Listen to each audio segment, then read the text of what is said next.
Assalamualaikum warahmatullahi wabarakatuh. Selamat pagi semuanya.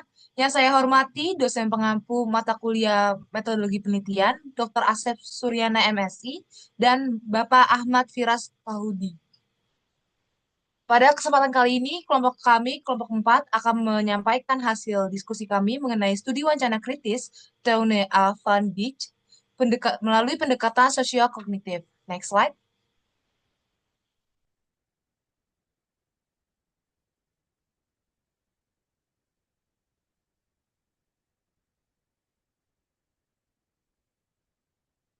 Kelewatan.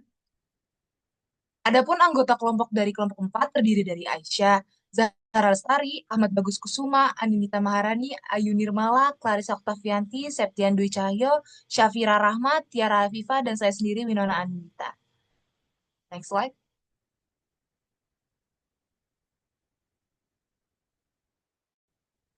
Sebelum memasuki materi lebih dalam, kita akan membahas mengenai latar belakang. Namun, ketika kita memulai dari latar belakang, pasti kita perlu mengetahui nih siapa tokoh yang akan menjadi pembahasan, yaitu Teguh A. Van Dijk.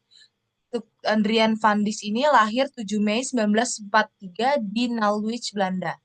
Dia merupakan seorang linguis dan ilmuwan komunikasi yang dikenal sebagai salah satu pelopor utama dalam Critical Discourse Analytic atau CDA. Ini melalui karirnya tersebut sebagai ahli linguistik teks dan psikologi bahasa, dia beralih meneliti bagaimana wacana digunakan untuk membangun kekuasaan, ideologi, dan rasisme terhadap pemberitaan media di Eropa. Pandi sendiri mengembangkan pendekatan sosiologi kognitif ini ya sebagai bentuk wacana yang tidak hanya dipengaruhi struktur bahasa tetapi juga oleh kognisi sosial seperti pengetahuan, skema mental dan ideologi penulis serta kelompok sosialnya. Serta konteks sosialnya itu berupa gagasan menjadi yang fondasi dari kajian wacana kritis modern. Lalu mengenai critical disorder analysis itu fokus utamanya itu adalah melihat bahwa bahasa sebenarnya bukan cuma alat buat komunikasi, tapi dia juga punya kekuatan membentuk realitas sosial.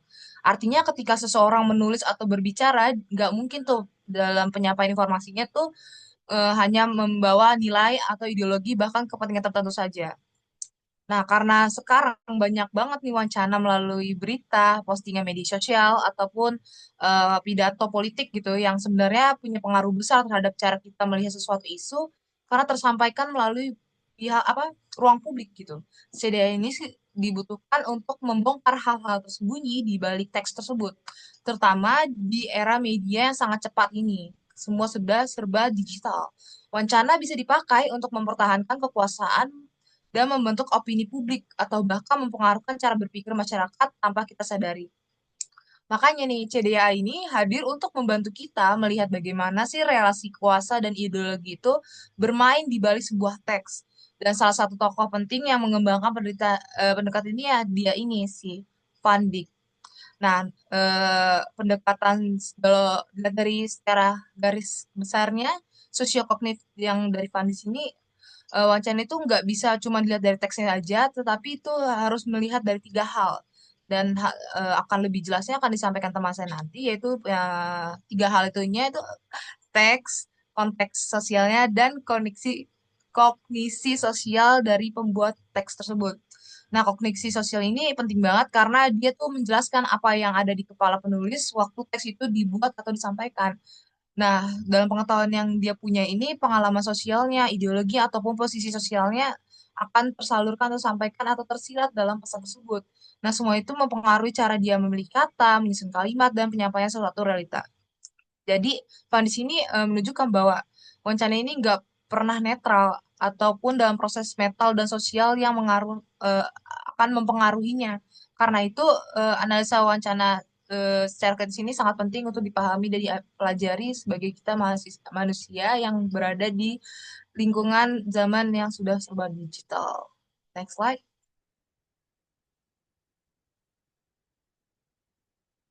Oke, materi selanjutnya mengenai objek kajian analisis teks yang akan disampaikan oleh Aisyah. Kepada Aisyah, waktu dan layar dipersilakan. Baik, terima kasih moderator atas kesempatannya. Berikutnya saya akan membahas mengenai objek kajian dalam analisis teks yang terbagi menjadi tiga bagian. Yang pertama adalah teks. Jadi teks itu ibaratnya seperti barang jadi yang mau kita analisis, yang di dalamnya itu ada skema atau pola tertentu. Jadi nggak cuma dilihat dari kata atau kalimatnya aja, tapi juga dari cara penulis nyusun setiap unsurnya. Nah, unsur-unsur dalam teks ini setidaknya ada 16. Yang pertama itu ada tema.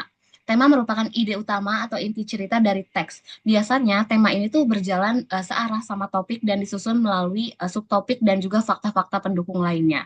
Contoh tema umum misalnya demonstrasi mahasiswa berlangsung secara brutal. Nah, ini bisa didukung oleh subtema mahasiswa melakukan penyerangan terhadap aparat keamanan, mahasiswa membawa peralatan yang membahayakan, dan mahasiswa melakukan pembakaran ban. Lalu untuk unsur yang kedua adalah skema. Jadi skema itu alur atau kerangka penyusunan teks dari awal sampai akhir. Dalam suatu berita, skema itu biasanya terdiri dari summary dan story.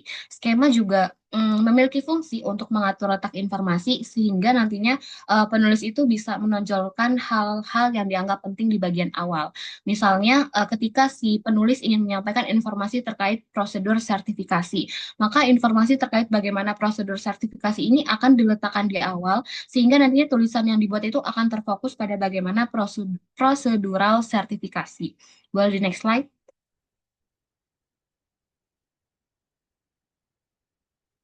Nah, untuk unsur yang ketiga adalah latar. Latar merupakan alasan atau situasi yang bikin si penulis itu menulis teks. Nah, latar ini bisa membentuk cara pembaca melihat peristiwa. Contoh penulisan teks tanpa latar, buruh melakukan demonstrasi di depan gedung DPR MPR. Lalu untuk latar pro demonstran maka akan menjadi buruh melakukan demonstrasi karena gaji tak kunjung naik. Mereka memperjuangkan hak agar tidak makin menderita. Sementara itu ada latar yang kontra terhadap demonstran, penulisannya akan menjadi aksi buruh bikin jalan macet dan mengganggu masyarakat. Lalu untuk unsur yang keempat adalah detail. Detail itu informasi kecil yang dipilih penulis untuk mengarahkan makna tulisannya gitu. Biasanya detail yang menguntungkan posisinya itu akan ditonjolkan, sementara yang merugikan akan disamarkan. Contohnya berita demo mahasiswa yang ricuh, maka detail yang akan dipaparkan akan diisi oleh bentrokan, mahasiswa bawa ketapel, kayu, molotov, dan lain sebagainya. Berikutnya, unsur yang kelima adalah maksud. Maksud itu tujuan atau arah pesan yang ingin dicapai oleh penulis. Nah, ini bisa dilihat dari cara penulis menyampaikan informasi. Kalau hal yang menguntungkan itu akan dijelaskan secara jelas dan tegas atau secara eksplisit, sementara hal yang merugikan cenderung akan disamarkan atau dibantah. Lalu untuk unsur yang keenam adalah peranggapan. Peranggapan itu asumsi dasar yang ditanamkan oleh penulis supaya nantinya pembaca langsung setuju tanpa perlu disuruh. Contohnya, kalau misalkan tanpa peranggapan, pemerintah mengusulkan naikkan harga BBM. Sementara itu dengan peranggapan penulisannya akan menjadi pemerintah mengusulkan naikkan harga BBM. Kalau usul ini diterima, rakyat pasti akan demo. Boleh di next slide? Untuk unsur yang berikutnya adalah nominalisasi. Nominalisasi ini adalah mengubah kata kerja menjadi kata benda. Biasanya menggunakan imbuhan awalan pe dan menggunakan akhiran an. Tujuannya adalah untuk menyembunyikan sesuatu.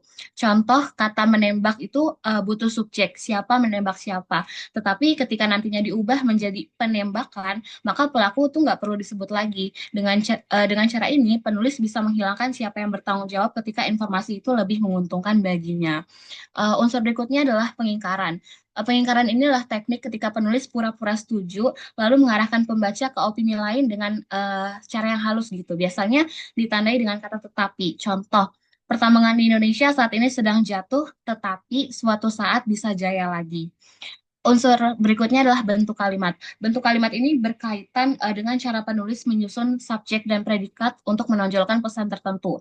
Penulis bisa menggunakan kalimat aktif atau pasif untuk menonjolkan atau mengaburkan pelaku. Contoh kalimat aktif, aparat melakukan pembantaian terhadap mahasiswa. Dan jika menggunakan kalimat pasif, maka akan menjadi mahasiswa yang sedang melakukan demonstrasi dibantai oleh aparat.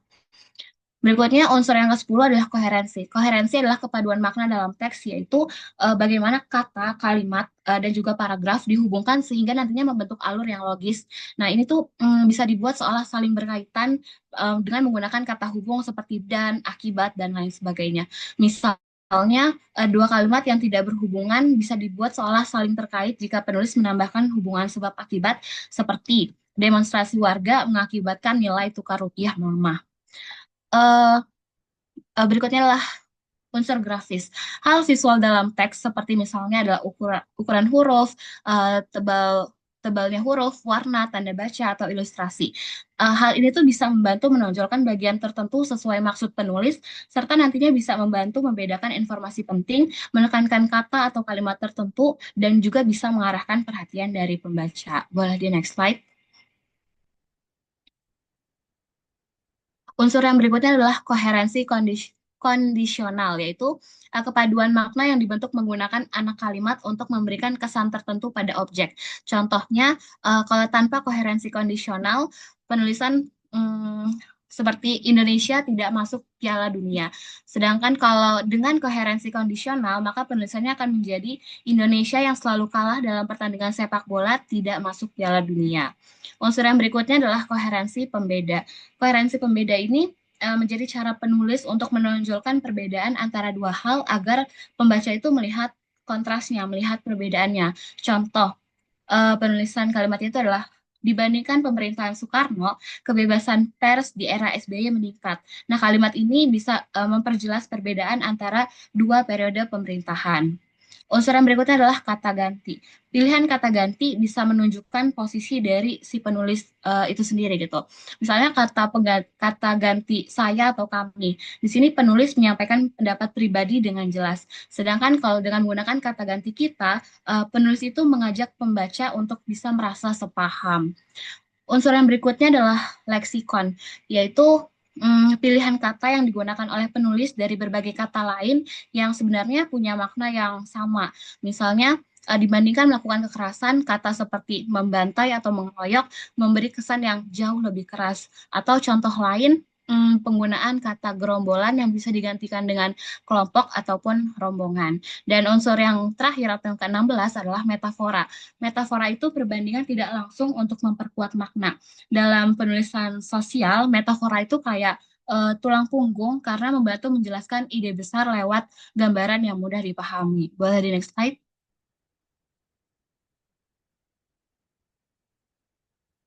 Nah, untuk objek kajian dalam analisis teks yang kedua itu adalah kognisi sosial. Kognisi sosial adalah dari cara penulis memproses informasi dalam kepalanya saat menghasilkan sebuah teks. Jadi, analisis ini nggak cuma ngelihat apa yang tertulis aja, tapi juga cara berpikir, pengetahuan, pengalaman, dan bias yang mempengaruhi penulis saat membuat wacana. Nah, menurut Van Dijk, teks itu nggak punya makna sendiri. Makna itu muncul dari kesadaran mental penulis. Karena itu, setiap berita atau wacana selalu dipengaruhi oleh skema mental mereka, bagaimana mereka melihat peristiwa, pengalaman sosialnya, nilai yang dianut, serta posisi kekuasaan yang mungkin dia bawa. Dan dalam analisis wacana kritis ini, kognisi sosial digunakan untuk memahami ideologi yang membentuk teks, melihat relasi kuasa yang disisipkan penulis, dan menelusuri proses pemilihan dan penyaringan informasi dalam pikiran penulis. Intinya, kognisi sosial ini tuh ngebantu kita membaca apa yang ada di balik teks, yaitu gimana cara kerja pikiran penulis yang mempengaruhi bagaimana suatu isu ditampilkan. Dan untuk objek kajian yang ketiga atau yang terakhir adalah konteks. Konteks dalam analisis wacana kritis adalah segala hal di luar teks yang mempengaruhi bagaimana sebuah wacana itu dibuat dan dipahami.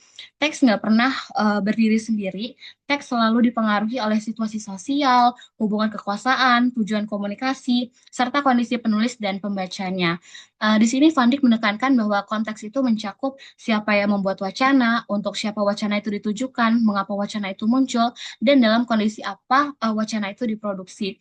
Faktor lain seperti usia, gender, kelas sosial, pendidikan, etnis, agama, serta setting sosial nantinya bisa membentuk cara wacana ditampilkan dan ditafsirkan. Singkatnya, konteks itu membantu kita memahami bagaimana suatu wacana itu muncul dan bagaimana ia bekerja dalam masyarakat. Karena wacana adalah bagian dari praktik sosial, bukan hanya sekedar rangkaian kata. Sekian pembahasan dari saya. Berikutnya saya kembalikan lagi ke moderator. Terima kasih. Oke, terima kasih Aisyah atas penyampaian materinya. Next slide.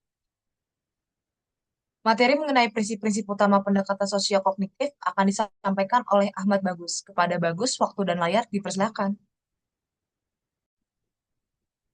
Baik, terima kasih moderator atas kesempatannya.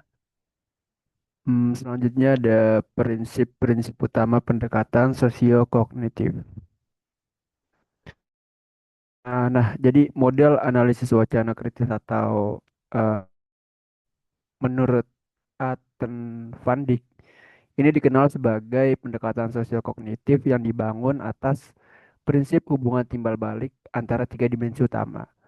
Yang pertama itu ada teks atau wacana, yang kedua kognisi sosial, dan tiga konteks sosial atau struktur sosial. Nah, hubungan ketiga elemen ini tidak dapat dianalisis secara terpisah, melainkan eh, harus diintegrasikan sebagai satu kesatuan analitik yang mendukung. Dan Van Dijk ini menyebut bahwa pondasi konseptual ini sebagai segitiga diskurs kognisi masyarakat. Yang pertama ini ada prinsip yang pertama ada struktur teks atau wacana. Teks adalah ekspresi linguistik yang konkret atau nyata dari suatu wacana. Dalam analisis Van Dijk ini, struktur teks ini dibedakan menjadi tiga tingkatan, yaitu makrostruktur atau makna global atau tema, terus superstruktur, kerangka atau skema, dan mikrostruktur, pilihan kata, kalimat atau gaya bahasa. Yang dimana fungsinya sendiri ini wacana atau teks sendiri adalah tempat di mana ideologi dan kekuasaan diproduksi, disebarkan dan juga direproduksi. Dan hubungannya struktur teks ini termasuk pilihan leksikal dan strategi retorik di dalamnya, yang dimana itu adalah manifestasi yang sangat dipengaruhi oleh kognisi sosial penulis. Yang kedua ada kognisi sosial. Ini merujuk kepada cara pembuat wacana atau penulis yang memproses informasi dalam pikirannya saat menghasilkan sebuah teks. Yang dimana ini adalah jembatan yang menghubungkan antara struktur teks dengan konteks sosial. Nah, fokusnya ini adalah meliputi representasi mental, pengetahuan bersama, keyakinan, sikap, dan terutama ideologi yang dimiliki oleh kelompok sosial. Terus yang kedua, hubungan dengan teksnya itu, si Van Dijk sendiri berpendapat bahwa teks tidak memiliki makna sendiri, yang dimana makna ini muncul dari kesadaran mental penulis. Dan ideologi ini tersimpan dalam kognisi sosial yang dimana akan mempengaruhi proses pemilihan dan penyaringan informasi yang kemudian menentukan bagaimana suatu isu ditampilkan dalam struktur teks. Dan fungsinya sendiri untuk memahami kognisi sosial membantu dalam membaca ideologi dan relasi kuasa yang disiapkan penulis di balik teks. Yang terakhir, struktur sosial atau konteks sosial. Nah, konteks sosial ini mencakup segala hal di luar teks yang memengaruhi bagaimana wacana dibuat dan dipahami. Van Dijk ini menekankan eh, supaya teks tidak pernah berdiri sendiri, di mana ia juga selalu dipengaruhi oleh situasi sosial, hubungan kekuasaan, dan kondisi di mana wacana itu diproduksi. Fokusnya itu meliputi struktur masyarakat, relasi kekuasaan atau dominasi, institusi, norma budaya, dan formasi ideologis. Yang dimana ini juga mencakup faktor seperti siapa yang membuat wacana, untuk siapa wacana itu ditujukan, dan dalam kondisi sosial apa wacana itu diproduksi. Dan hubungan dengan kognisi yaitu struktur sosial ini menentukan ideologi dan pengetahuan bersama atau kognisi sosial yang akan dimiliki oleh kelompok sosial dan yang kemudian reproduksi dalam wacana. Sebagai contoh, kelompok elit yang memiliki akses lebih besar untuk mempengaruhi wacana publik, sehingga wacana yang dominan ini cenderung mencerminkan kepentingan elit. Hmm, boleh di next slide.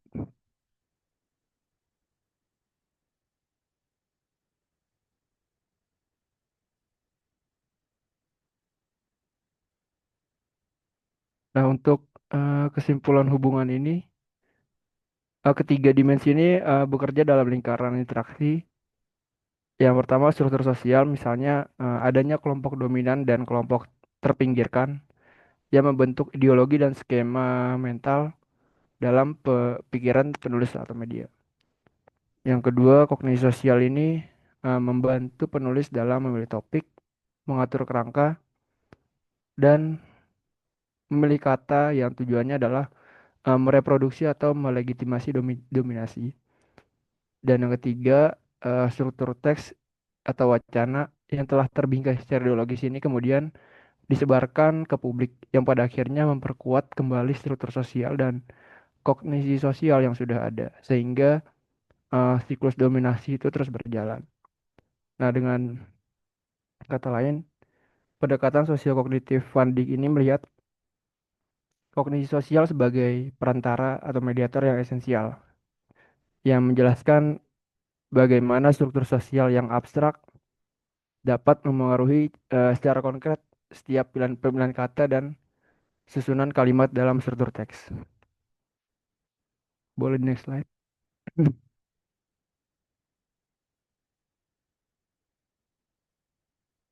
Mungkin itu saja penjelasan dari saya. Selanjutnya saya kembalikan ke moderator. Terima kasih. Oke, terima kasih amat bagus atas penyampaian materinya. Untuk materi selanjutnya mengenai tingkatan analisis teks menurut Van Dijk yang akan disampaikan oleh Clarissa. Kepada Clarissa, waktu dan layar dipersilahkan. Oke, makasih banyak moderator atas kesempatannya. Jadi untuk materi selanjutnya terkait dengan tingkatan analisis teks menurut Van Dijk. Jadi untuk tingkatan analisis teks ini dibagi menjadi tingkatan, yaitu ada struktur makro, superstruktur, dan yang terakhir itu ada struktur mikro. Untuk yang pertama kita bakal bahas struktur makro terlebih dahulu. Jadi struktur makro itu merupakan tingkat tertinggi dan juga berurusan dengan isi global atau tema menyeluruh dari adanya suatu wacana. Nah, analisis ini tuh mencoba untuk menjawab pertanyaan fundamental, misalnya kayak pertanyaan apa pesan utama dari sebuah teks atau berita.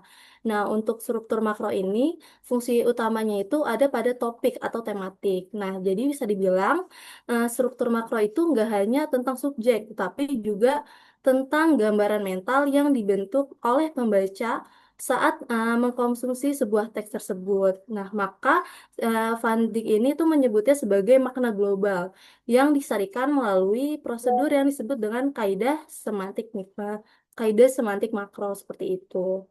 Nah, untuk kaidah semantik makro ini ada 4 kaidah kognitif yang digunakan pembaca untuk menyarikan maksud saya menyarikan struktur makro dari sebuah detail-detail yang ada di struktur mikro. Jadi ada 4 yang utamanya itu ada pertama ada konstruksi. Nah, kalau konstruksi ini merupakan untuk menciptakan ide baru dari urutan di dalam suatu kalimat. Lalu yang kedua itu ada generalisasi. Kalau generalisasi ini merupakan menyimpulkan properti umum dari serangkaian contoh yang spesifik. Dan yang ketiga itu ada eliminasi atau penghapusan.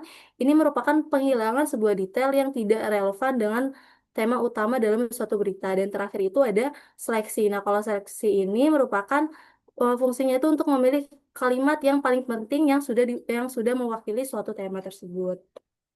Lalu untuk fungsi ideologis dari struktur makro ini itu apa? Jadi struktur makro itu bisa dibilang sangat penting karena yaitu menunjukkan tema sentral yang ingin ditekankan atau diprioritaskan oleh suatu kelompok dominan. Sementara tema lain itu mungkin bisa dibilang diabaikan. Contohnya, dalam suatu berita, judul dan ringkasan awal itu merupakan hasil dari proses dari seleksi makro tersebut, gitu. Dan yang kedua itu ada superstruktur. Nah, kalau superstruktur ini merupakan tingkat menengah, karena kan tadi yang sebelumnya makro itu tingkat tertinggi. Kalau yang superstruktur itu tingkat menengah, yang mana berurusan dengan bentuk formal dari dalam suatu teks tersebut, terlepas dari konten spesifiknya. Ini adalah skema arsitektur yang mengatur bagaimana unit wacana itu disusun begitu.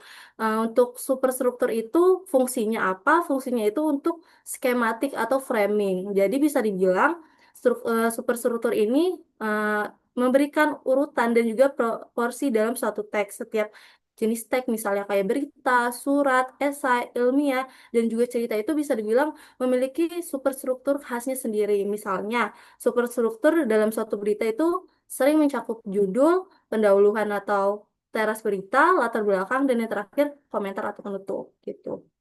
Dan fungsi dari superstruktur ini apa? Jadi fungsi dari superstruktur ini adalah alat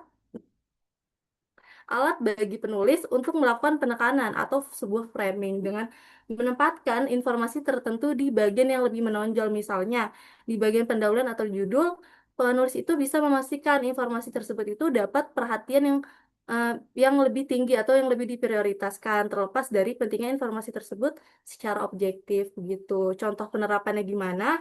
Untuk contoh penerapannya dari analisis superstruktur ini, pada teks berita seringkali itu kita melihat pada alokasi ruang, misalnya berapa baris diberikan untuk sudut pandang kelompok A. Misalnya sudut pandang kelompok A itu pada fokusnya pada pendahuluan, dan juga sudut pandang kelompok B itu fokusnya pada komentar atau penutup. Boleh next slide?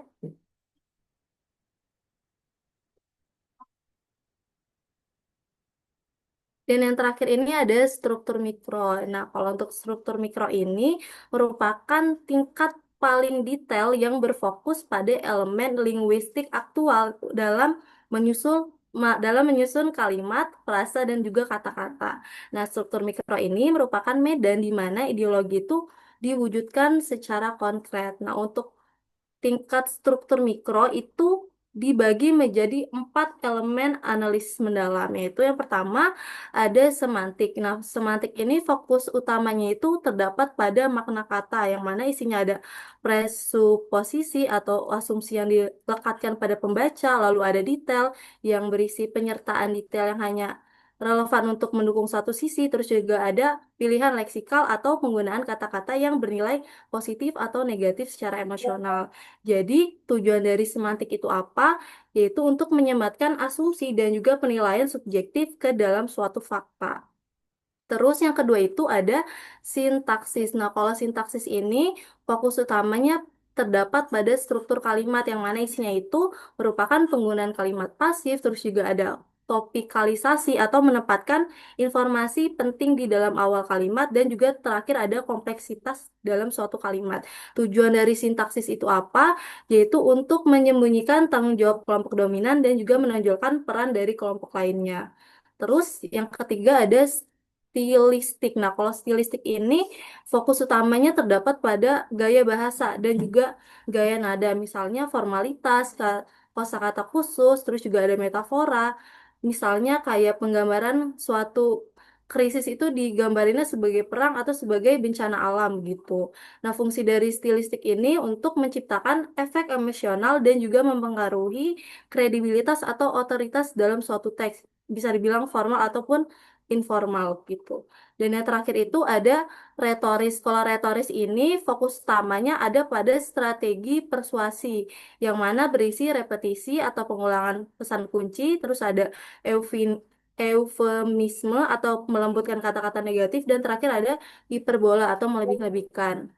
Nah, fungsinya apa atau tujuannya apa? Yaitu untuk meningkatkan daya bujuk atau persuasi dalam suatu teks agar pembacanya itu menerima pesan bahkan secara tidak sadar. Jadi, bisa kita simpulkan struktur mikro itu berfungsi sebagai bukti detail untuk menguatkan temuan pada struktur makro dan juga pada superstruktur. Jadi, jika pada makro dan juga superstruktur itu kita sudah melihat arah makna besar atau tujuan suatu teks, maka nanti analisis mikro itu digunakan untuk memastikan hal tersebut itu melalui unsur-unsur kecil yang ada di dalam suatu teks. Misalnya seperti cara kalimat itu dibangun dan juga bagaimana pilihan kata yang digunakan begitu. Jadi dengan kata lain, mikro ini bisa melihat detail bahasa yang menunjukkan bagaimana makna besar itu diwujudkan secara konkret yang ada di dalam suatu teks. Sekian penjelasan dari saya kembalikan ke moderator. Oke, terima kasih Risa atas penyampaian materinya. Boleh next slide? Oke. Materi selanjutnya mengenai kaidah metodologis dalam studi wacana kritis Pandis yang akan disampaikan oleh Septian. Kepada Septian, waktu dan layar dipersilakan. Terima kasih Pak Moderator atas kesempatannya. Jadi kita masuk ke sub-bahasan selanjutnya gitu ya. Tentang kaidah metodologis dalam studi wacana kritis dari Van Dijk sendiri. Jadi Van Dijk ini kan telah mengembangkan satu metode analisis gitu ya, atau critical discourse analysis yang fokusnya itu pada hubungan antara wacana, kekuasaan, dominasi, dan ideologi gitu. Di mana pendekatan Van Dijk ini dikenal sebagai suatu pendekatan sosiokognitif gitu ya, yang merepresentasikan tiga dimensi utama gitu yang tadi sebelum disebutkan kayak tekstual, kognitif sosial, sama konteks sosial dalam suatu kerangka analisis yang terpadu gitu. Nah, metodologi Van Dijk ini itu dibangun ada model yang menghubungkan ya suatu dari tiga dimensi yang terkait gitu. Yang pertama tuh ada wacana atau teks itu sendiri gitu ya, yang merupakan sebuah ekspresi linguistik gitu kok yang konkret yang mencakup struktur dari kebahasaan, pilihan leksikal dan juga strategi retoriknya gitu. Selanjutnya juga yang kedua tuh ada kognisi sosialnya gitu yang meliputi dari representasi mental itu sendiri, pengetahuan bersama, keyakinan, sikap, dan juga ideologi itu yang dimiliki oleh suatu kelompok sosial. Yang ketiga nih ada konteks sosialnya. Nah, ini tuh mencakup ada struktur masyarakat, relasi kekuasaan, institusi, norma budaya, sama formasi dari ideologi itu sendiri. Nah, ketiga dimensi ini tuh nggak dapat dianalisis secara terpisah, tetapi harus diintegrasikan gitu sebagai suatu kesatuan analitik yang mendukung. Nah, ideologi dalam pendekatan Van Dijk ini tuh merupakan suatu sistem kepercayaan nilai gitu ya, dan juga asumsi yang bersifat sosial direproduksi melalui wacana, tertanam dalam struktur teks itu baik secara eksplisit maupun implisit, dan juga membentuk gitu cara gimana merepresentasikan realitas sosial gitu. Nah, pola umumnya tuh biasanya disebut sebagai kuadrat ideologis gitu ya, yang menunjukkan bagaimana ideologi ini tuh direpresentasikan gitu, yaitu mengedepankan aspek positif tentang kita sebagai in group sama menyoroti aspek negatif tentang mereka gitu di dalam sisi pandang dari out group. Mungkin boleh next slide.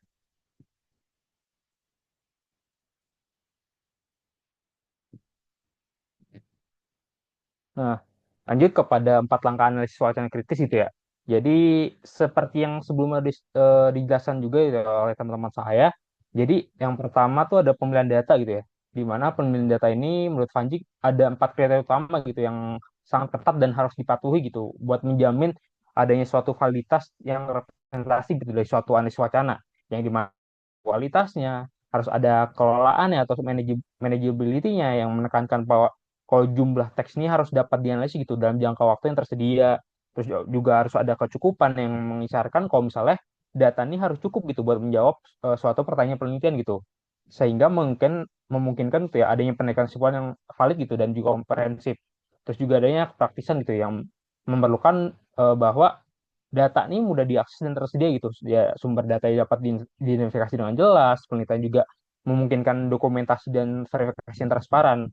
Terus juga masalah metode pengumpulan datanya gitu ya, di mana metode kualitatif gitu dengan teknik criterion based selection atau penilaian berbasis kriteria gitu, yang mana melibatkan suatu penilaian profesional dari seorang peneliti gitu ya, yang didasari pada pengetahuan mendalam tentang populasi. Terus juga metode ini tuh menggunakan gitu ya pengalaman dari dan juga pengetahuan prior untuk membuat suatu keputusan gitu yang representatif, di mana prosedur operasionalnya itu mencakupi kayak identifikasi sumber data potensialnya seperti di mana atau seperti apa, terus juga membaca dan juga memindah banyak teks, terus juga melakukan observasi sistematis terhadap pola dan tema, terus menyeleksi teks yang memenuhi kriteria penelitian kita itu seperti apa, sama mendokumentasikan gitu ya, alasan pemilihan setiap unit dari data itu sendiri.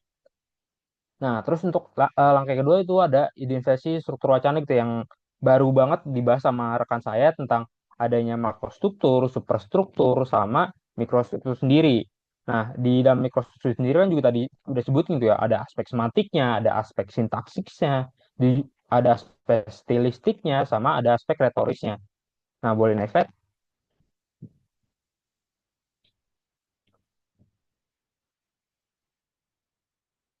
Nah, lanjut ke langkah ketiga gitu, di mana adanya interpretasi makna gitu. Di mana interpretasi makna dalam metodologi Van Dijk ini tuh nggak dapat dilakukan gitu hanya dari analisis tekstual itu, tapi memerlukan suatu triangulasi juga dari berbagai perspektif. Nah, yang pertama tuh analisis tekstual linguistik ini yang meliputi detail struktur bahasa dan juga pilihan leksikal, terus juga pola-pola linguistik yang konsisten dan juga dokumentasi gitu ya terhadap elemen-elemen yang mendukung dari interpretasi. Terus juga ada analisis kognisi sosial, di mana mencakup tentang pemahaman tentang model mental dari pembaca atau penulis, ada rekonstruksi pengetahuan bersama dan juga ideologi kelompok, sama analisis bagaimana teks ini itu membentuk gitu, sama mencerminkan dari representasi kognitif sendiri. Terus yang ketiga tuh atau yang terakhir, di mana eh, adanya analisis konteks sosial gitu ya, yang mana meliputi pemahaman tentang konteks produksi teks, yaitu institusi, kekuasaan, atau kepentingan gitu. Di mana analisis ini tuh bertujuan ya melihat bagaimana struktur sosial ini membentuk pilihan tekstual gitu. Terus juga dalam strategi interpretasi makna gitu ya, kurang lebih ada beberapa strategi. Yang pertama tuh ada seperti mengidentifikasi model mentalnya gitu ya, di mana maksudnya itu adalah representasi dari kognitif seorang individu yang dibangun gitu, tentang situasi atau peristiwa. Terus yang kedua ada analisis ideological square, di mana mekanisme dasar ideologi yang direpresentasikan dalam wacana yang melibatkan identifikasi 4 komponen. Terus juga ada analisis preposisi dan implikasi, di mana asumsinya tuh pembicara ini anggap wajar ya gitu ya, atau suatu kebenaran yang mapan gitu. Terus juga ada analisis strategi wacana itu sendiri gitu ya, di mana ada strategi linguistik dan retorik gitu yang digunakan buat mencapai efek ideologis yang mencakup generalisasi yang tadi yang sebelumnya dibahas. Nah, terus juga lanjut ke langkah keempat, di mana adanya refleksi dari ideologi sendiri. Nah, yang pertama tuh ada identifikasi ideologi fundamental gitu ya, di mana bertujuan buat mengenali gitu sistem kepercayaan dan sama nilai gitu yang mendasari teks ini, di mana proses ini meliputi ada analisis komprehensif dari super makro dan juga mikro sendiri ini. Terus juga masalah analisis bentuk-bentuk gitu dan dari ideologi spesifik, yang mana tergantung dari jenis suasana gitu. Perlu diidentifikasi bentuk ideologi spesifiknya yang diproduksi. Ideologi etis seperti rasa mencakup stereotip terhadap kelompok etnis atau ras, atau representasi in group dan versus out group, dan naturasi perbedaan budaya gitu tentang perbedaan biologis atau yang lebih esensial lainnya. Terus juga masalah analisis dominasi dan juga relasi kekuasaan, gimana Anies itu berfokus pada ideologi itu ya, yang digunakan buat mempertahankan atau menantang dominasi. Nah, lanjutnya juga ada mekanisme reproduksi ideologi gitu ya, di mana identifikasi ini melalui beberapa cara gitu, melalui mekanisme yang pertama itu ada naturalisasi, universaliasi, terus juga normalisasi, ada pemisahan sama legitimasi. Naturalisasi maksudnya ini representasi hal-hal yang dibangun secara sosial seolah-olah alami atau given ya, atau diberikan secara langsung. Terjadi universaliasi atau di mana representasi kepentingan kelompok nih tertentu sebagai kepentingan universal. Terus juga normalisasi, di mana hal-hal yang kontroversial sebagai norma gitu ya, biasa dan tidak perlu dipertanyakan. Terus juga ada pemisahan, yang maksudnya sini ada memisahkan penyebab dari konsekuensi, sama legitimasi gitu, yaitu pendekatan argumen atau yang membenarkan dominasi gitu atau ketidaksetarahan. Mungkin itu saja dari saya. Selanjutnya saya kembalikan pada moderator. Terima kasih. Oke, terima kasih Septian atas penyampaian materinya. Boleh next slide. Oke, materi selanjutnya mengenai bentuk penerapan dan contoh analisa wacana kritis pada teks berita yang akan disampaikan oleh Ayu Nirmala. Kepada Ayu Nirmala, waktu dan layar dipersilakan. Baik, terima kasih moderator atas kesempatannya. Nah, saya akan menerapkan mengenai penerapan analisis wacana kritis pada teks berita. Jadi, model analisis wacana kritis atau AWK yang dikembangkan oleh Ton Van Dijk itu tuh digunakan untuk meneliti bagaimana bahasa dan teks, terutama teks berita, dapat menunjukkan kekuasaan dan ideologi tertentu. Nah, Van Dijk ini tuh berpendapat bahwa berita itu tuh nggak sepenuhnya netral karena selalu dipengaruhi oleh konteks-konteks lain seperti konteks sosial, politik, serta cara berpikir dari si penulisnya itu sendiri atau lembaga dari medianya. Nah, dalam penerapannya, analisis Van Dijk itu tuh terdiri atas 3 bagian utama, yaitu ada teks kognisi sosial dan konteks sosial. Nah, bagian teks itu tuh berhubungan dengan bagaimana nih berita disusun dan bagaimana pilihan kata digunakan untuk membentuk makna tertentu. Pada pembahasan kali ini, kelompok kami itu akan mencoba mengulik dan menganalisis sebuah berita berdasarkan tiga dimensi analisis wacana krisis menurut Van Dijk. Nah, seperti yang dilihat itu ada dua teks berita yang berbeda. Yang pertama dari Okezon yang berjudul Buruh Unjuk Rasa di Depan DPR lalu lintas macet. Lalu yang kedua ada dari Media Indonesia yang berjudul Aksi Demo Buruh Kenaikan upah minimum tidak sebanding dengan melambungnya harga bahan pokok. Nah, kalau kita lihat dari yang pertama yaitu dari dimensi teks. Kalau dari dimensi teks, kalau yang Okezon ini tuh menulis berita dengan menonjolkan sisi gangguan dari aksi buruh.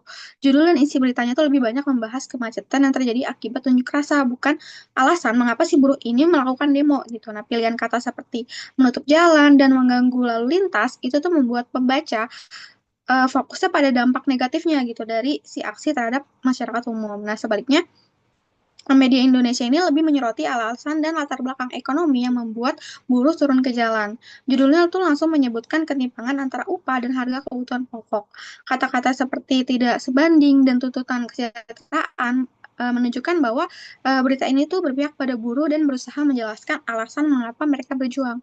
Jadi dari segi teks, kalau Okezon ini tuh lebih menampilkan citra buruh sebagai pengganggu ketertiban, sementara media Indonesia tuh menampilkan buruh sebagai pihak yang sedang menuntut keadilan. Lalu ya dari dimensi yang kedua ada kognisi sosial. Nah, lalu pada dimensi kognisi sosial itu terlihat bahwa masing-masing media itu memiliki cara pandang atau ideologi yang berbeda. Nah, kalau dari yang Okezon itu dia tuh memandang pentingnya ketertiban umum sehingga fokus beritanya tuh lebih kepada dampak aksi terhadap lalu lintas dan kenyamanan warga. Pandangan ini tuh sejalan dengan ideologi media yang cenderung mendukung stabilitas dan kepentingan dari penguasa. Nah, sedangkan di sisi lain, media Indonesia itu memperlihatkan pandangan yang lebih empatik gitu terhadap buruh. Wartawan tuh memahami bahwa aksi yang dilakukan tuh karena ya memang ada masalah ekonomi dan ketimpangan sosial gitu. Nah, dengan memberikan kutipan langsung dari buruh, media ini tuh menampilkan bahwa suara kelompok yang sering eh, kayak buruh tuh sering tidak terdengar gitu. Nah, pandangan tersebut menunjukkan bahwa kondisi sosial itu lebih berpihak pada keadilan sosial dan kesejahteraan masyarakat kecil. Lalu yang terakhir ada dimensi konteks sosial. Nah, kalau dimensi konteks sosial itu lebih ngejelasin bagaimana si kedua berita ini tuh muncul dalam situasi sosial yang berbeda. Nah, dalam konteks masyarakat sering melihat demonstrasi sebagai gangguan, Okezon tuh memperkuat pandangan tersebut dengan menyoroti sisi negatif dari aksi itu. Nah, cara ini tuh membuat pembaca merasa bahwa demonstrasi buruh tuh cuma nyebabin masalah aja gitu tanpa ada faedahnya. Sebaliknya, kalau dari media Indonesia itu menantang pandangan itu dengan menulis berita yang mengajak pembaca untuk kita cari tahu sih apa sih penyebab dari si aksi ini gitu. Ada kesulitan ekonomi, mungkin ada ketimpangan antara upah dan harga barang. Nah, media ini tuh membantu membuka pandangan bahwa aksi buruh itu merupakan bentuk perjuangan terhadap sistem ekonomi yang tidak adil. Sekian pemaparan dari saya kembalikan ke moderator. Oke, terima kasih Ayu Nirmala atas penyampaian materinya. Materi selanjutnya yaitu mengenai penerapan pada iklan atau artikel opini akan disampaikan oleh Anindita. Pada Anindita, waktu dan layar dipersilahkan. Oke, terima kasih moderator atas kesempatannya. Materi selanjutnya yaitu penerapan pada iklan atau artikel opini. Penerapan Critical Discourse Analysis atau CDA pada iklan dan artikel opini memungkinkan analisis mendalam terhadap representasi dan kekuasaan dalam teks berita.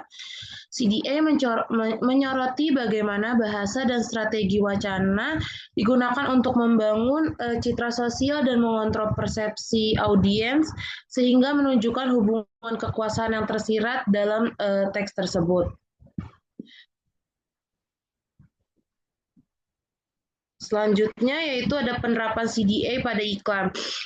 Dalam iklan CDA mengkaji elemen teks, strategis diskursif dan konteks sosial di balik iklan produk. Misalnya iklan produk kecantikan seperti sampo Pantene yang menggunakan bahasa persuasif dan strategi wacana untuk menciptakan citra ideal dan aspirasi bagi audiens. Yang pada akhirnya akan mempengaruhi kekuasaan pasar terhadap konsumen tersebut. Nah, iklan semacam ini menampilkan bagaimana kekuasaan merek dapat mengontrol dan membentuk keinginan konsumen untuk untuk representasi tertentu dalam teks iklan yang secara sosial berpengaruh dan memiliki kontrol terhadap audiens tersebut. Selanjutnya itu penerapan CDA pada artikel opini. Pada artikel opini, CDA ini digunakan untuk mengungkapkan bagaimana bahasa yang mencerminkan dan memproduksi hubungan kekuasaan dalam masyarakat. Artikel opini ini sering menggunakan strategi seperti framing dan pemilihan kata dan memanipulasi isi untuk mempengaruhi pembaca untuk membentuk realitas sosial tertentu. Penggunaan CDA pada artikel opini jurnalis, misalnya pada artikel yang membahas wawancara politik, yang mengungkapkan bagaimana norma dan nilai tersembunyi dalam teks untuk membentuk sikap pembaca dan memperlihatkan dinamika kekuasaan sosial dan politik yang tersirat. Nah, analisis tersebut menunjukkan bagaimana penulis artikel opini ini menggunakan bahasa untuk menegaskan ideologi dan posisi kekuasaan tertentu yang berdampak pada pembentukan opini publik dan wacana sosial yang ada. Pendekatan contohnya sebenarnya pendekatan Fire Club yang memungkinkan analisis pada 3 tingkatan, yaitu teks, praktik diskursif, dan praktik sosial, sehingga yang memberikan gambaran lengkap tentang konstruksi kekuasaan dalam teks opini. Nah, selanjutnya ada contoh analisis CDA pada iklan dan artikel opini. Contoh penerapan CDA ini contohnya seperti pada iklan kecantikan pada iklan Garnier ya. Dalam iklan ini pengiklan menggunakan aspek tekstual seperti kata sifat untuk membangun identitas ideal tentang kecantikan dalam konteks cantik. Nah, strategi promosi yang dominan ini melibatkan penggunaan kata ilmiah atau bukti tes klinis untuk menarik konsumen yang merupakan aspek diskursif. Secara sosial, iklan ini menunjukkan ada perjuangan dan pengiklan untuk membentuk identitas ideal wanita di masyarakat modern melalui representasi model dalam iklan tersebut. Nah, hal ini memperlihatkan bagaimana kekuasaan dan ideologi kecantikan ini dibangun dan dipertahankan melalui bahasa dan gambar dalam iklan. Nah, contohnya ada di gambar tersebut. Contoh lain dari CDA yaitu artikel opini. CDA yang bisa dianalisis dari cara artikel menggunakan pilihan kata, framing, isu, dan argumentasi untuk membentuk opini publik dan menegakkan posisi ideologis tertentu. Misalnya itu artikel opini politik yang seringkali menggunakan bahasa yang menegaskan kekuasaan salah satu pihak dan melemahkan pihak lain. Nah, sehingga artikel ini hanya merefleksikan kenyataan tetapi juga membangun dan mempertahankan struktur kekuasaan tertentu dalam masyarakat. Nah, penerapan CDA pada teks non-berita seperti iklan dan artikel opini ini penting untuk mengungkapkan representasi sosial dan relasi kuasa yang tersembunyi, serta bagaimana bahasa digunakan sebagai alat dominan dan kontrol sosial dalam konteks sosial politik yang lebih luas. Itu saja materi dari saya yang saya sampaikan. Saya kembalikan ke moderator. Terima kasih.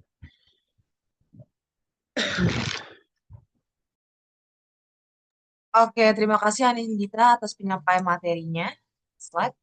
Materi selanjutnya mengenai penerapan pada audio atau film yang akan disampaikan oleh Syafira. Kepada Syafira, waktu dan layar dipersilakan.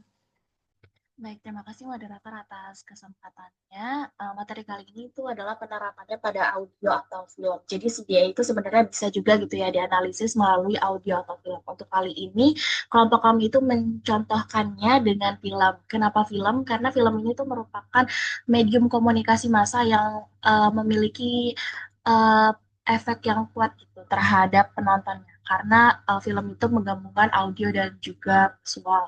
Film yang akan kami contohkan kali ini adalah film Bumi Manusia, di mana film ini itu merupakan adaptasi dari novel Pramudia Anantatur yang berlatar belakang pra kemerdekaan dan juga relevan gitu bagi masyarakat modern karena menampilkan praktik-praktik ketidakadilan kolonial yang tercermin melalui pengalaman tokoh dari Mingke, Anulis, dan juga dari Antasara.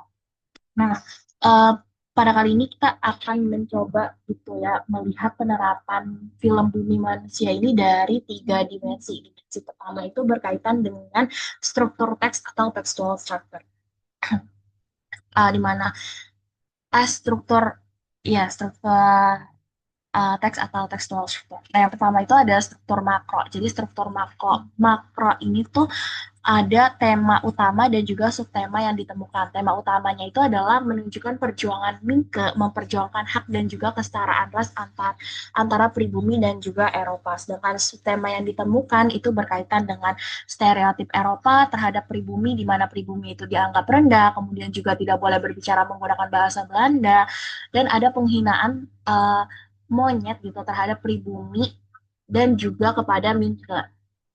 Kemudian ditemukan juga adanya kesabaran dan juga ketahanan dari di mana Mingke ini tuh harus menahan hinaan dari teman dan juga gurunya, dan di satu sisi juga Mingke ini harus tetap fokus pada pendidikan dan juga karya-karya tulisannya. Kemudian yang terakhir ini ada pengorbanan, di mana perjuangan Mingke dan juga Nyai Ontosoro itu memperjuangkan status analis.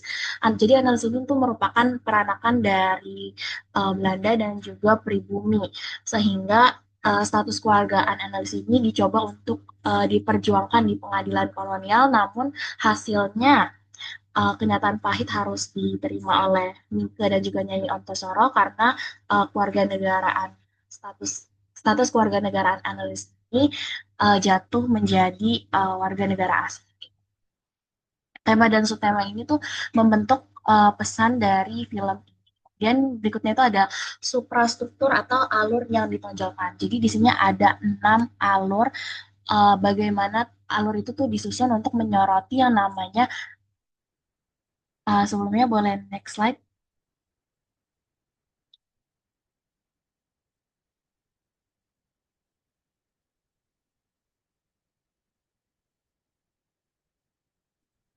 Nah, jadi suprastruktur ini tuh menjelaskan bagaimana alur itu disusun untuk menyoroti yang namanya ketidakadilan sistem hukum dari kolonial. Dalam film Bumi Manusia itu ada tahapan-tahapan atau alur yang dilalui, di mana pembukaannya itu disuguhkan dengan suasana kolonial Surabaya, terus juga pertemuan Mingke dengan keluarga analis Malema, kemudian mulai muncul konflik awal di mana Mingke ini dihina di sekolahnya dengan panggilan monyet oleh guru dan juga teman Eropanya. Kemudian cerita ini berkembang gitu, di mana Mingke itu mulai dekat dengan analis dan Nyai Ontosoro, dilanjut dengan klimaksnya, yaitu ada kematian dari Tuan Malema dan juga persidangan Nyai Ontosoro. Dan akhir ceritanya itu adalah analis dibawa ke Belanda karena hukum Belanda tidak mengakui pernikahan Nyai Ontosoro dan juga Tuan Malema. Nah, suprastruktur ini tuh menunjukkan strategi film yang mengarahkan penonton tuh untuk melihat ketidakadilan secara langsung di zaman kolonial sebagai isu sentral dari film ini. Kemudian untuk struktur mikro berkaitan dengan detail teks, bahasa, dan juga visualnya, yang pertama itu ada semantik, di mana setting masyarakat kolonial Belanda itu sangat amat menunjukkan dan menegaskan relasi kuasa. Sejak mereka datang, mereka tuh udah uh, memberikan batasan gitu. Kalau misalnya kedudukan kolonial Belanda dan juga pribumi itu tidak setara. Kalau misalnya ini sedikit spoiler, di menit-menit pertama film dimulai itu ada restoran di mana ada pemberitahuan kalau misalnya di restoran itu bilang monyet dilarang masuk. Jadi monyet itu anggapan untuk pribumi. Kenapa dilarang masuk? Karena uh, kolonial Hindia Belanda itu menganggap bahwa pribumi ini tuh bodoh dan tidak bisa setara atau sejajar dengan mereka. Jadi pribumi ini nggak boleh makan di restoran milik orang kolonial Hindia Belanda. Kemudian juga detail tokohnya itu sangat-sangat digambarkan dengan jelas, di mana Mingke ini digambarkan sebagai pribumi yang berpendidikan namun juga tetap diperlakukan secara hina gitu. Dan wacana yang eksplisit ditunjukkan itu adalah penghinaan rasial, di mana ada dialog Belanda bukan untuk monyet. kata monyet ini tuh cukup sering gitu ya diucapkan di film itu, yang juga merujuk kepada masyarakat pribumi. Kemudian untuk sintaksisnya itu ada kohesi yang menunjukkan adanya dominasi, kayak Eropa itu menggunakan perintah dan larangan dan juga nada yang merendahkan untuk kepentingan mereka sendiri. Dan untuk stilistikanya itu berkaitan dengan kata nyai yang menunjukkan stigmatisasi perempuan pribumi sebagai selir. Kata nyai di zaman kolonial Belanda itu, Nyai sendiri itu punya stigma yang cukup buruk karena Nyai itu merupakan selir dari kolonial yang pernikahannya itu tidak dianggap sah oleh hukum Belanda. Kemudian juga sebagai seorang Nyai gitu, perempuan itu sama sekali tidak memiliki hak untuk berpendapat ataupun juga bersuara dan diperlakukan juga semena. Oleh karena itu, pemilihan kata nyai ini sangat mencerminkan pandangan kolonial terhadap uh, perempuan pribumi, perempuan selir pribumi gitu. Kemudian untuk retorikanya itu ada visual kayak fit in, terus juga dissolve, dan gestur tubuh yang benar-benar mendukung suasana itu menjadi dramatis dan tegang.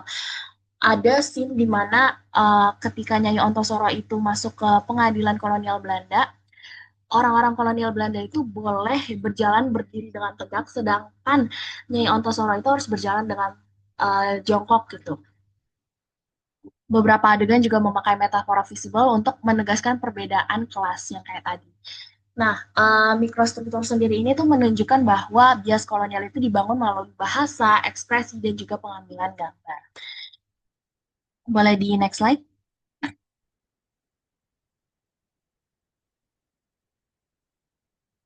Nah, berikutnya ini ada kognisi sosial sutradara.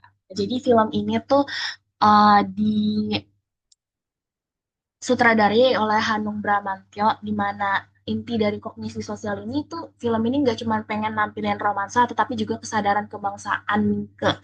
Kemudian juga Hanung Bramantyo ini ingin menekankan bahwa Mingke sendiri tuh mengalami yang namanya transformasi intelektual melalui konflik sosial. Nah, karena ingin menjangkau generasi muda gitu, beberapa alur di novel tersebut disederhanakan di filmnya. Jadi film ini memang dibuat uh, untuk kesadaran ideologis untuk mengubah nasionalisme para generasi muda atau generasi baru. Untuk konteks sosialnya, bagaimana masyarakat menerimanya itu ada uh, wacana diskriminasi kolonial itu kan masih relevan ya. Nah, kemudian di sini ada salah satu influencer atau artis yang kutipan komentarnya itu dianggap cukup memberikan efek. Itu ada dari aktris Cinta Laura, di mana dia tuh bilang film ini tuh sangat bagus dan saya paling suka bagian ini. Film ini benar-benar menampilkan budaya Indonesia yang menurut saya generasi muda itu harus ingat karena itulah yang membuat Indonesia sangat unik dan diingat oleh semua orang. Menurut saya itulah yang membuat film ini sangat istimewa. Hal ini dapat dilihat dari kostum, bahasa tubuh para pemain, dan semua detailnya benar-benar bagus. Dari komentar uh, Cinta Laura tersebut, masyarakat pun melihat film ini sebagai pengingat sejarah kolonial, terus juga film ini menjadi salah satu saluran edukasi gitu tentang identitas nasional masyarakat Indonesia. Kemudian juga ada wacana diskriminasi yang memang masih dianggap relevan gitu di kehidupan modern.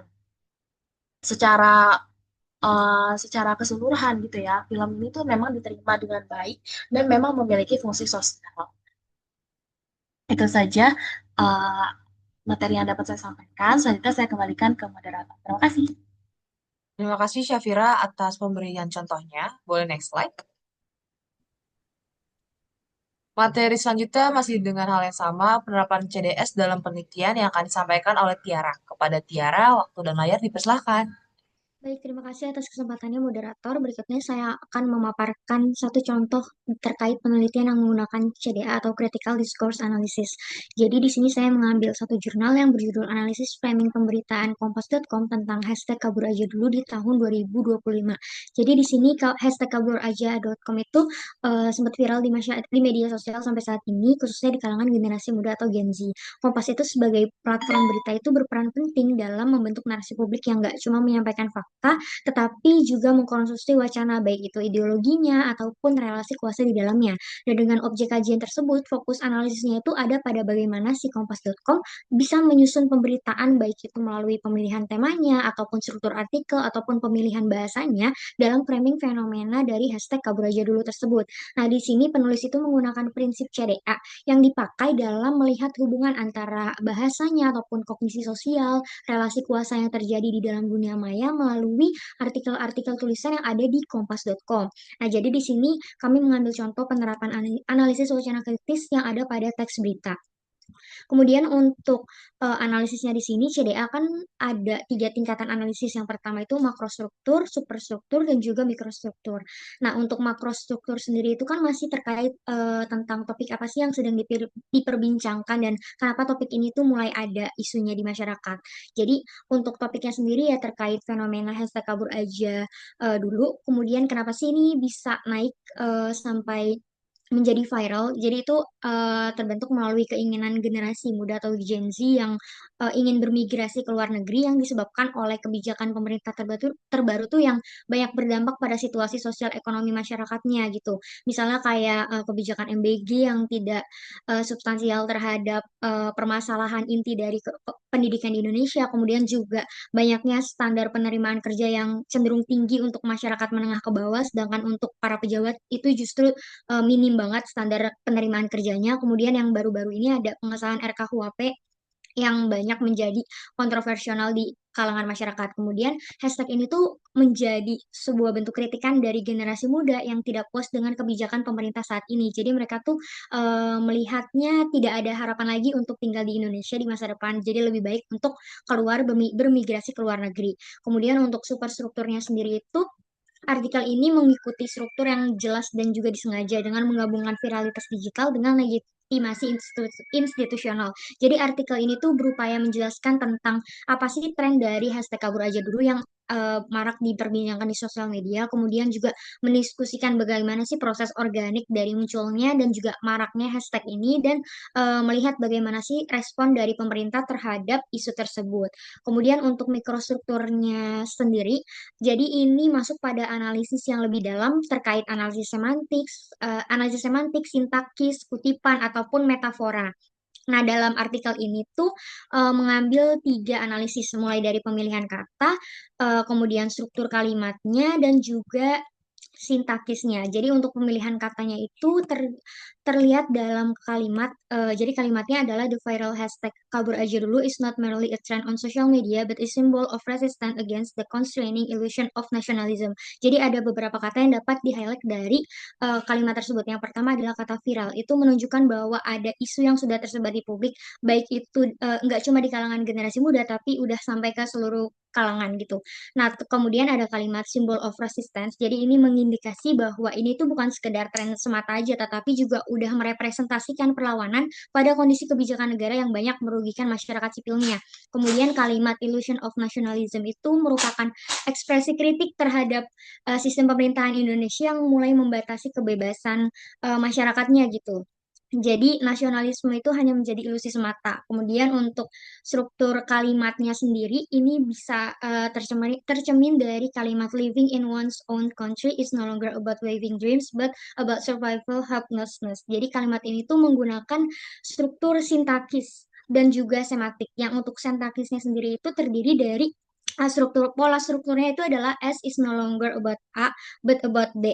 Jadi di sini kan A dalam konteks positif yaitu mencapai impian-impian, tetapi B itu justru negatif gimana masyarakatnya itu malah menjadi harus bertahan melawan penderitaan gitu. Nah, jadi di sini teknik sintaksis itu menunjukkan bahwa adanya perubahan yang drastis dan juga kontras di mana masa lalu justru positif, tetapi di masa kini itu justru penuh dengan penderitaan gitu.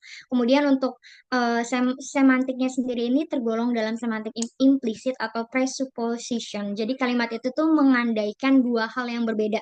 Yang pertama itu adalah hidup di negara sendiri itu seharusnya identik dengan penuh impian loh, tetapi di dalam kalimat pengandaian yang kedua itu adalah kondisi saat ini yang justru penuh dengan penderitaan. Kemudian untuk figurative language, jadi dalam kalimat mereka merobek belenggu kemiskinan, menebus kabut ketidakpastian dan juga menantang keterbatasan yang diwariskan dari sistem yang gagal melindungi mereka. Mereka di sini konteksnya adalah masyarakat sipil. Nah, kalimat ini tuh mengungkapkan metamorfosis yang menekankan emosional dan juga kritikan yang diekspresikan terhadap kegagalan sistemik pemerintahan Indonesia saat ini. Kemudian Kompas sendiri itu kan media ya. Kompas di sini tuh berperan sebagai media perantara ataupun mediator yang memproduksi ketegangan antara generasi muda dan juga negara. Jadi produksinya yang melalui berita-berita mereka, tulisannya, konten ataupun apapun yang diproduksi di dalam platform online mereka. Nah, dengan menonjolkan narasi pemerintahan ataupun institusi, media Kompas ini tuh menunjukkan posisi yang lebih dekat pada perspektif negara gitu. Yang mana ini tuh merefleksikan relasi kuasa di mana suara institusi itu lebih kuat di dalam arena publik dibandingkan dengan suara masyarakat-masyarakat sipil. Nah, sekian materi yang dapat saya sampaikan. Berikutnya saya kembalikan kepada moderator. Terima kasih. Oke, terima kasih Tiara telah menjadi materi terakhir dalam presentasi ini. Sebelum presentasinya saya tutup, bolehkah saya untuk berpantun? Tolong teman-teman bisa bantu jawab cakep dan Boleh. artinya. Boleh. Oke. Melangkah pagi menyusuri awan, Cakep. ilmu dipetik untuk bekal diri. Artinya. Semoga materi hari ini bermanfaat bagimu kawan untuk membaca wacana yang lebih kritis lagi. Cakep. Sekian materi yang bisa kami sampaikan. Jika ada salah kata atau perbuatan yang terjadi selama presentasi, mohon dimaafkan. Wassalamualaikum warahmatullahi wabarakatuh. Waalaikumsalam warahmatullahi Waalaikumsalam wabarakatuh. Warahmatullahi wabarakatuh.